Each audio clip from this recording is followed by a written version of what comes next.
I'm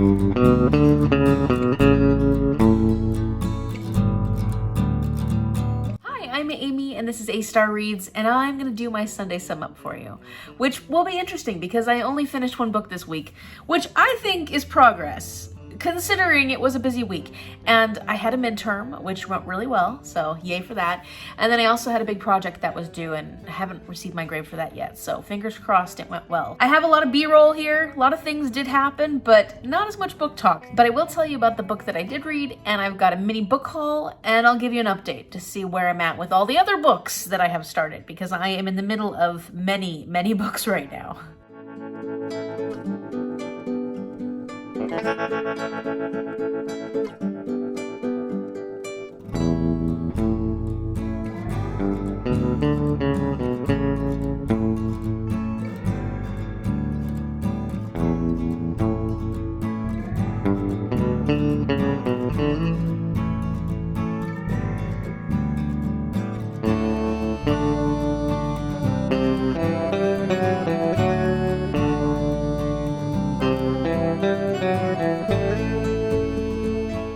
So it is October 21st, and yesterday on the 20th, I finished my third book of the month, which, you know, I'm gonna take because it's been a long month. So I think that feels great. 3 feels perfect for the moment, and I've got quite a few other books I'm in the middle of, so I'm hoping that I'll get some of the rest of those done before the end of the month, but we'll see. If not, November's another month. I finished Mexican Gothic by Sylvia Moreno-Garcia. I'm buddy reading this one with Naomi from Naomi's bookshelf, and it's been a lot of fun chatting about this book with her because it's a very interesting story. I think at this point I'm going to be giving it a 4 stars, which was a little difficult to come to because horror books are tricky. You know, they don't make you feel good. In fact, that's not the intention. The intention is for them to make you feel icky and awful. This book succeeded in that for sure. I think 4 stars is exactly how I feel about this book. So let me talk a little bit about the book first, and then I'll tell you how I felt about it. So this is about a young woman named Naomi,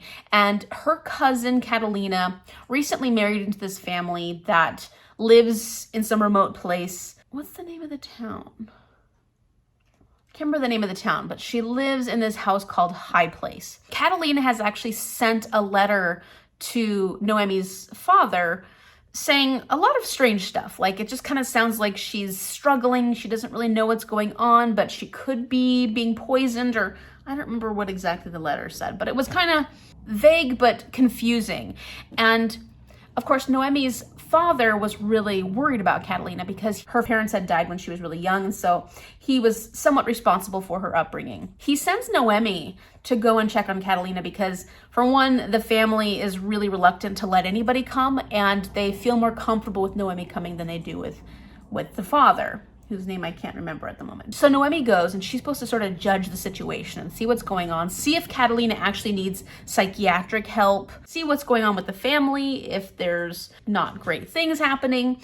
And that's Naomi's plan when she goes. She's an interesting character because she's a little hard to like at first. You know, she's the kind of person who doesn't care if you give her rules. She's gonna do whatever the hell she wants. That's something that I struggle with, and I know that's an interesting feeling that I have. Because if we think about feminism and the rules that have been placed on women and how we perceive women who break those rules, I almost had that feeling towards Naomi, like, you're just being really disrespectful and you're breaking all these rules and you're causing all these problems. And so it's an interesting look at feminism. And I think that Sylvia Moreno-Garcia does a great job of presenting us with this character in the 1950s who does not give a damn. She's not going to be who you want her to be. She's going to be who she wants to be in a time when that really wasn't how women behaved, you know, not socially. I liked that because it made me feel uncomfortable. It made me think about why I disliked Naomi so much and why I was struggling with her character, because it made it harder for me to want to root for her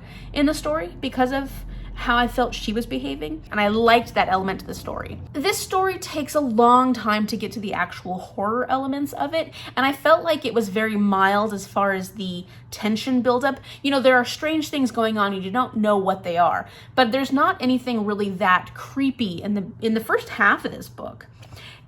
interesting things, but not necessarily creepy. I actually really thought it was fascinating that this takes a 180 turn, and all of a sudden the horror elements are just thrown right in your face, and they are extreme, they're graphic, topics that you feel really uncomfortable even having to think about. So I really did find the pace of this book interesting. In the beginning, I really was enjoying this. In the middle, where it hit that horror section, I wasn't sure how much I actually liked the horror element to this, but once we got towards the end, I was enjoying it a lot more. And I think that's what brought it up to a 4-star, because I was kind of wavering more at 3 stars, like 3.75, until we got closer to the end, at which time I really, really enjoyed it. Some of the reasons why I think that this isn't a 5-star for me is that I think I like horror that's a little more psychological, or at least I think that there could have been a lot more depth to the psychological element of this. We do get dream sequences and those moments where we don't quite know what's going on. Naomi doesn't quite know what's going on, and everything is very discombobulating, and yet I think I would have liked more of that, or at least a deeper dive into some of that, because there is this element presented to us that's talked about a lot in the end, but I don't think we got to explore it enough. I would have liked a little more exploration of it. And then also, in the first part of the book, they really introduced the concept of eugenics. It's really important for the main family of this story, and I would have liked a lot more of a deep dive into that subject matter. It's a gross, uncomfortable subject, but I think that could have been used a little more strategically in the story to work with the horror element. I think that they were a little more separate than I would have liked.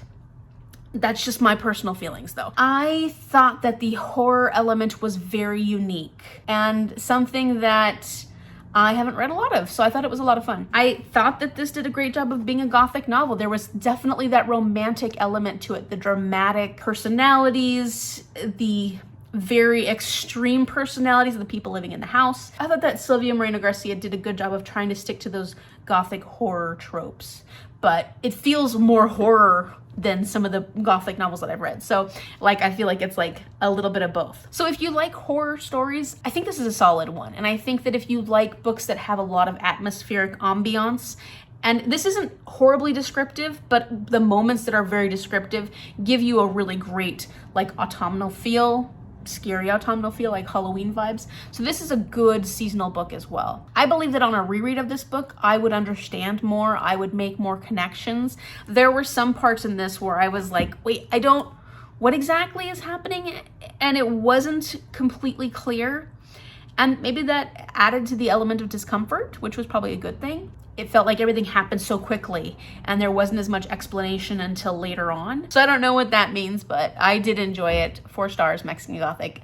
Pick it up. It's a great book for this time of the year. Okay, so one thing I completely forgot to do last week for my Sunday Sum Up was go through my Halloween bingo board and see what the books that I had read have covered. So I'm going to do that now. I'm going to do it for all 3 books that I've read so far in October. And the first one was Mysteries of Udolpho by Anne Radcliffe. For this one, I am counting it for murder because there are definitely a lot of discussion and moments of murder in the Mysteries of Udolpho. And then I'm also going to use it for spooky book with a voice of reason character, because Emily is definitely a voice of reason character. Although she does get spooked occasionally, she still tries to hold firm that there's no such thing as supernatural occurrences. For Northanger Abbey, I'm going to go with Haunted Place because Catherine believes that there is some kind of weird haunting going on at Northanger Abbey. And then I'm also going to go with Free Space because I want to use 2 for each of these books. So Free Space, let's just take it. And then finally for Mexican Gothic, easily this will work for Graveyard and it will also work for body horror. As you can see, none of these combine in any way to make a bingo, but oh well, I'm just trying to fill out whatever I can. At least I'm getting some spooky, scary books into my TBR this month, so that feels good.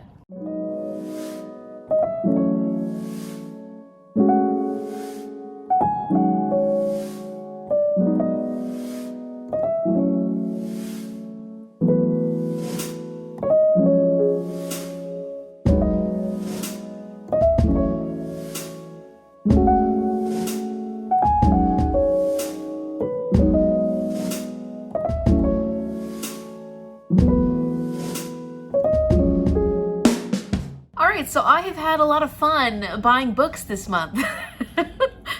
For first, on thrift books, I ended up buying 5 different books because I was kind of preparing for Believe-a-thon, which I have no clue how much I'll actually do for Believe-a-thon at this point. And I was also preparing for my 12 Days of Christmas Carol Advent Calendar Challenge. Whew. And I gotta get used to saying that because it's coming up. I went a little crazy, but I didn't feel too bad about these books because they're all middle grade, but they're all books that I will use in my classroom for my students, and books that I really want to have in my classroom because I want to make sure I have diverse stories and books written by diverse authors within my classroom at all times. So I am really trying to start cultivating my collection ahead of time, in advance. So first, I'm going to talk about this series that I have by David Alexander Robertson, which I read Barren Grounds last year. Absolutely loved it. This is a winter fantasy middle grade book that has to do with these 2 children who they've been adopted. It's sort of like the whole Narnia concept. They go to this world after going through a portal. So they meet a fisher and a squirrel, and the 2 kids are trying to help them save their community. Well, help the fisher save his community. The squirrel kind of just comes along at one point. So this was really good and I enjoyed it a lot. And I was looking forward to the second one, which came out this year, and that is The Great Bear. And so I guess the kids are gonna go back to this world of, I don't remember the name of the land. It's been a while. Masewa. Oh, right. Yeah. Masewa Saga. So the kids are probably going to go back to Masewa to help them with maybe a great bear. So I'm excited about this series. It's a beautiful series.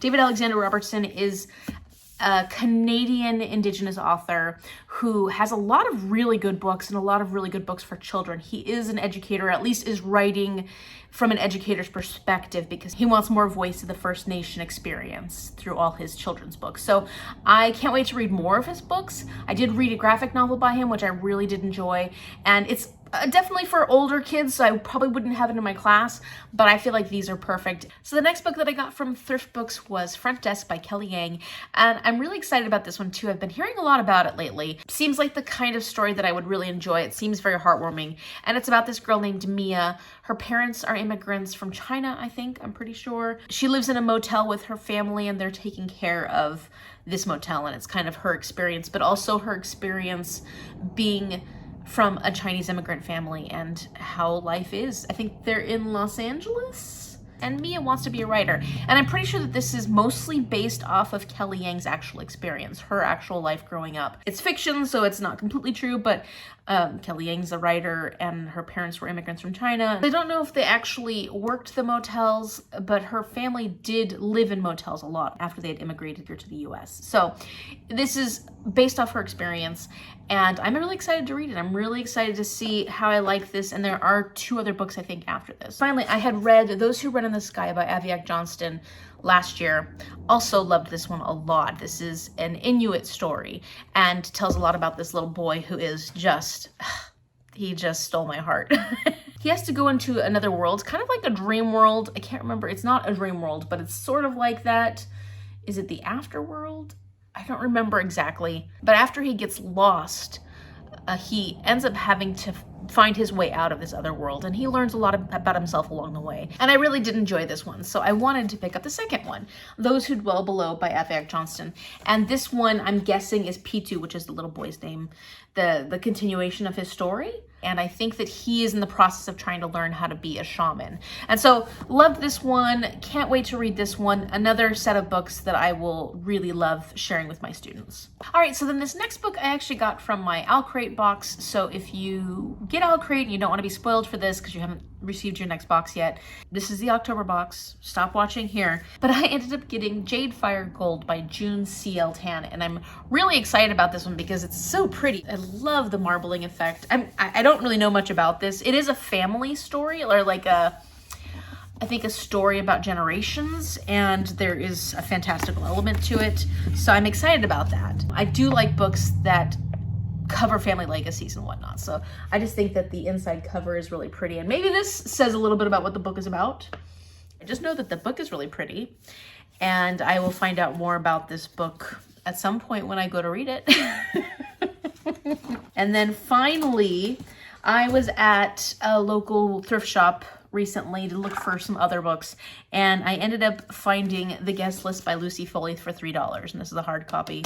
$3. I've been wanting to read this for a while anyways, and I'm just kind of in the mood for this. And this is about these guests on this island off the coast of Ireland, and they're celebrating a wedding between two people. And there's definitely a lot of history and things that have happened between these guests at this wedding. There's jealousies and resentments and things that are coming up during this wedding, and someone does not leave the wedding alive, or the island alive. So I'm guessing we have to find out who the killer is, and I don't know, it sounds really interesting. And this is, like I said, one of the more popular current mystery thriller books that have come out fairly recently, so I'm excited to read this one.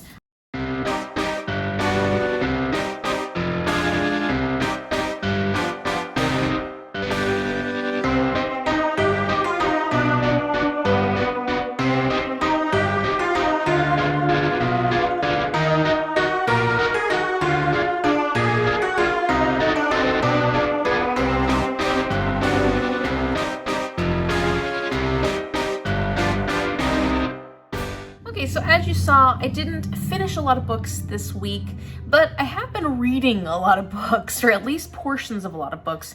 And the one that I'm very actively getting through at the moment is Cress by Marissa Meyer. This is the book that we're reading for Lunaralong. I also need to, once I finish this, read Fairest, because this is the other book that we're reading this month. This one's only 22 pages, so this one won't take very long. And considering this one's really long, I'm getting through it very quickly. I'm doing 5 chapters a day, because on our Discord channel we have it set up so we can chat about every 5 chapters, and so I'm like, that's a good way to pace it, 5 chapters, then I can chat in Discord, and then another 5 chapters and chat. And so it's been going very fast, and these books read so quickly, and I'm at a point where it's really exciting. So I'm well over 50% of the way through, because there's a good chunk of this that isn't part of the current book, and so I should have this one done early next week. I'm excited. For the most part, this hasn't been my favorite book of the 3, but now towards the end, I'm really enjoying it. So I can't wait to talk to you about this more once I finished it. Oh, actually, I can't, can I? Well, I can tell you my feelings a bit. We will be doing a live show for this one and Fairest on the 7th of November. So if you are part of the Lunaralong, look forward to that. If you're not, you can always join us at any point. These books are quick to get through, or if you've read all the other ones but you haven't read any of these books, do it. Join us. Come chat with us. We're having so much fun chatting about these books, and just the camaraderie is amazing with our group. It's been wonderful. So at any point, feel free to come join us. Also, I am not making much progress, but I am making very little bits of progress on Mad Ship by Robin Hobb. I'm struggling right now with the high fantasy books. It's just not what I feel like reading right now, which is terrible, because I do love it. I love high fantasy books, and I'm loving reading this series, but at the moment, I think with just the way my life is working out, I'm feeling a lot more successful with shorter books or younger books. Like I said, I'm still making progress in Mad Ship. It's just very, very slow, but I'm going to continue working on that. And then last night I did start Hide and Seeker by Dacre Herman, because this one needs to go back to the library. Some kid out there wants to read it, and there's a hold on it, and I don't want to be the adult keeping this poor kid from reading this scary Halloween type book. So I need to get through it. I need to get through it quickly. I've only gotten through like 35 pages, but it's gonna read very quickly. So my plan is to get through this one as soon as I possibly can and get it back to the library. And then I did start The Lightning Thief. I haven't made any progress on this one since. I'm really enjoying it so far, though. I think at this moment, I'm giving this one 5-star predictions, because I love Rick Riordan's writing style. It's funny, and it's fun, and it's quirky. I'm thinking this might be a really popular one for me. So then I'll, of course, want to read the rest of the series, and like I have time for that. I am listening to The Golden Compass, which I'm about 50% of the way through with that one. Haven't been listening that much with audiobooks the last few days, so I'm not making progress as quickly on that as I wanted to, but it's a quick listen, so I'm hoping that as I do some things around the house today, I continue listening to that one and get that one done. And then I also have started Arctic Dreams by Bear Lopez, because this one I have to have read by the 4th of November. That's when our book club discussion is. And I just got through the prologue, so no, I just got through the preface, and now I'm going into the prologue. So I think I need to read at least 30 pages a day or something like that, and we'll see how that goes. Yeah, I just started this yesterday, so I don't have any real progress to talk about. But yeah, those are all the books that I'm reading right now. It's a lot. And I've got a few others that have just been sitting and waiting for me because I've started them, but I haven't been able to continue them. So hopefully at some point I'll be able to continue those. And that's where I'm at the moment. If you like this video, give it a thumbs up and subscribe so you can see how my week goes, because I'm hoping that next week I will have some of these to talk to you about, and at least I won't have another midterm, so that's good. And I hope you're having a wonderful week, and let me know in the comment section down below what you're reading right now, and I will see you later.